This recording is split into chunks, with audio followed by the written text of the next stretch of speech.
Salve pessoal! Então, eu estou preparando para vocês os vídeos, vão ser 5 vídeos ao todo para a próxima prova, tá? A proposta é que os vídeos sejam um pouquinho mais curtos dessa vez, em virtude do alcance, da extensão deles nas últimas ocasiões, tá? Então, eu vou começar, vou separar em 5 blocos de vídeos para vocês. O primeiro bloco, Filosofia Germânica, o segundo bloco, Kant, o terceiro, Hegel, quarto bloco, Nietzsche, quinto bloco, Foucault, tá? Que são as matérias que eu vou cobrar de vocês, ok? Então vamos lá. Vamos começar com a filosofia germânica. Primeira coisa que vocês têm que lembrar da filosofia germânica, quero que vocês voltem lá nas primeiras aulas, lembrem que na realidade eu emprestei um filósofo, que é o Nicolau de Cusa, para explicar para vocês uma transição que existia entre a velha ontologia e a nova ontologia, tá? A ontologia clássica e a ontologia da modernidade clássica, da primeira modernidade. E eu falei para vocês que o Nicolau de Cusa tomava a ontologia clássica e dividia as qualidades essenciais, as qualidades do ser, em 3 partes. A primeira dessas qualidades era da potência de vir a ser, a potência de transformar-se em algo. A segunda delas era a própria coisa do próprio ente transformado. E a terceira emergia do ente transformado e era a potência para a memória. Dei uma olhadinha nas aulas de vocês, cara, eu vou cobrar isso, então muito cuidado, tá? Essas 3 partes, elas capacitam os processos subsequentes de formação da ontologia na filosofia moderna. Lembrem-se que a filosofia moderna, notadamente a filosofia germânica, está mais concentrada em torno das noções de uma epistemologia aplicada. Mas nós temos circunstâncias mais específicas que permitem entender a intrusão dessa ontologia que o Nicolau de Cusa formou, que ele formulou, que ele propôs para nós, e essa ontologia que ele nos dá permite entender uma virada muito sutil, mas muito contundente na produção ontológica da modernidade. Qual seja, quando nós chegamos aos 2 grandes autores que nós vamos estudar ali, que são os sistematizadores da filosofia moderna clássica na Alemanha, que são o Leibniz e o Wolff, a gente percebe que esses mesmos princípios foram emprestados e que agora a visão ontológica que eles propõem é uma visão em que nós temos uma preocupação com a transição das qualidades de um determinado ente em suas raízes essenciais. Então eu quero que vocês guardem bem isso, porque basicamente o pensamento de Nicolau de Cusa influencia diretamente esse modelo. Como é que ele fica? Os pensadores dessa época não tinham mais condições de pensar o ser de forma estanque, nem de forma perene, mas também não podiam abandonar as qualidades identitárias inerentes ao ser. De modo que eles começaram a promover estudos que permitiam a inversão dessa ontologia tradicional em um tipo de ontologia transicional. Aí a gente vai instaurar o conceito de Dasein, aquele Dasein com Y, tá? Não o Dasein com I, então a grafia antiga de Dasein. Esse Dasein vai falar sobre um ser que promove ou acolhe em si mesmo transformações através do tempo, mas vai entender que essas transformações são aferidas, atingem uma esfera essencial, que elas não são só aparentes, ok? Então guardem bem isso, porque na ontologia clássica a gente tem uma impossibilidade de transição, tá? Então a gente fica naquela disputa entre Heráclito e Parmênides, mas depois desse processo de reconstrução da ontologia por Nicolau de Cusa, a filosofia germânica da modernidade clássica passa a entender que o Dasein acolhe possíveis potenciais transições. Se vocês lembrarem bem, isso vai afetar a filosofia kantiana. Quais são os atributos dessa filosofia depois dessa transição ontológica? Primeiro, a gente começa a enxergar uma disputa entre pensadores sistematizadores da filosofia e pensadores que não estão tão capacitados para fazer essa sistematização. A grande voz da sistematização filosófica foi Leibniz. Wolff, em sentido menor, recuperou um pouco dessas transições, acolheu e tentou trabalhar com elas. Tá?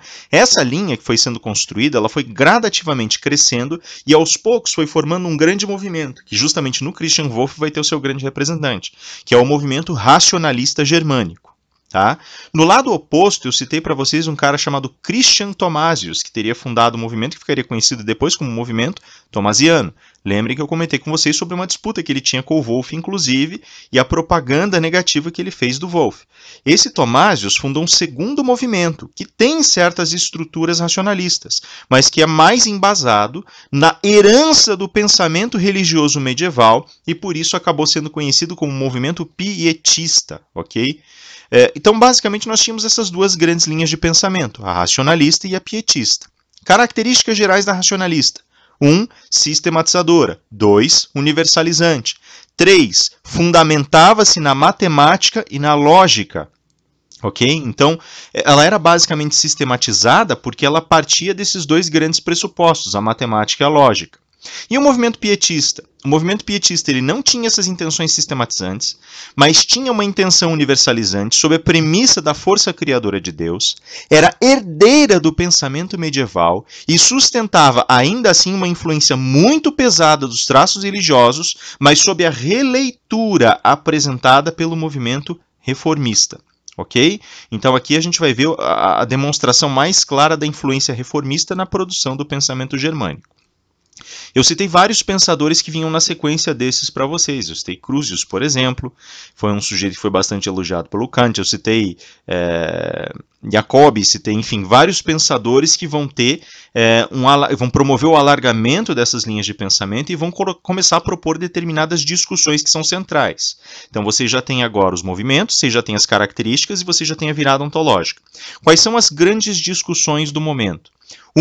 A discussão de se você consegue ou não consegue alcançar independência em relação à figura de Deus para a produção do pensamento. 2. Será que existe uma explicação universal de pensamento? E 3. Será que é absolutamente imprescindível ter uma preocupação, uma base racional para essas explicações? Cada grupo de autores vai ter um conjunto de respostas distintas. Esses 3 problemas não me preocupam tanto. O 4º problema é o que mais me preocupa. Qual é o 4º problema?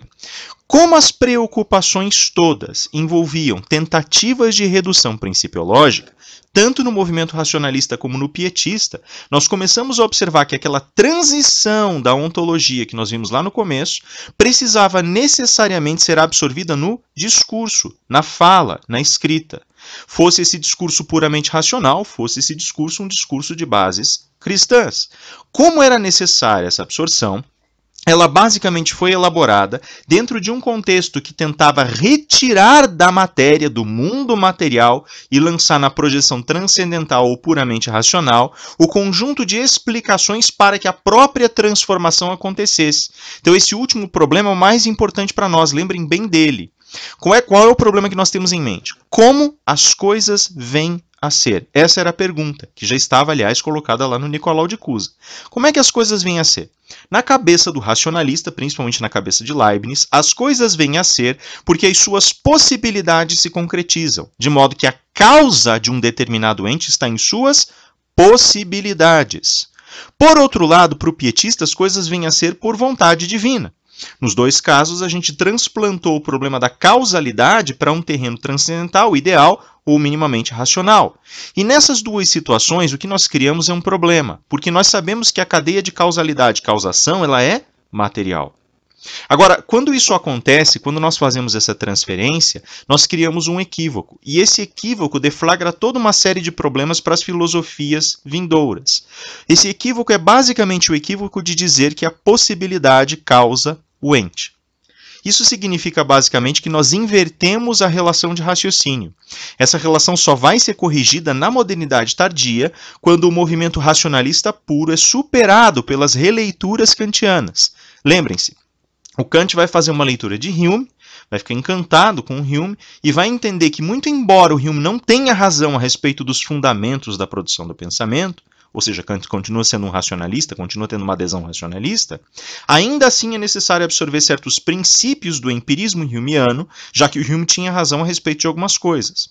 O próprio Kant, portanto, passa a entender que não se pode prescindir da materialidade, da experiência em certas situações, se você quiser alcançar uma compreensão mais clara da realidade que te cerca. E ele efetivamente vai buscar, vai resgatar esse processo, e ele vai dizer assim, nós, os racionalistas, cometemos um grande equívoco. Nós começamos a entender que as coisas eram geradas pelas suas possibilidades. Isso não está certo.